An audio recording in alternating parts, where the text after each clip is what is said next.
இப்போ பார்த்தீங்கன்னா எங்கள் டேடிக்கு பர்த்டே. இப்போ எங்கள் டேடி கேக் கட் பண்ண போகிறாரு. Happy birthday to you, happy birthday to you மோகன், ஹாப்பி பர்த்டே டு யூ. பாருங்க எங்கள் டேடி கேக் கட் பண்ணுறாரு. சாஃப்டாக தான் இருக்குது. பார்த்தீங்களா எங்கள் டேடி எவ்வளோ வந்து அப்படியே எடுப்பாங்க சாஃப்டாக கனி செத்து. பார்த்தீங்களா இது வீட்டில் ஹோம்மேடாக செஞ்ச கேக்கு. பாருங்க எவ்வளோ சாஃப்டாக இருக்குது. டேடி ஊட்டு ஃபஸ்ட் நல்லா வாய் தந்து ஊட்டிக்க. இப்போ பார்த்தீங்கன்னா எங்கள் அக்கா கேக் ஊட்டுறா. இப்போ நான் போய் ஊட்டிட்டு வரேன் எங்கள் டேடிக்கு. பார்த்தீங்கன்னா எங்கள் மம்மி ஊட்டுறாங்க கேக்கு. தடியா புருஷன். இப்போ எங்கள் டேடிக்கு என் மம்மி கேக் ஊட்டுறாங்க.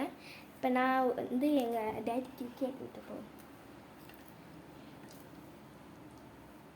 நீ போய் கூட நின்று டேடிக்கு முத்தா கொடுங்க. எங்களுக்கும் கிட்ட போங்க.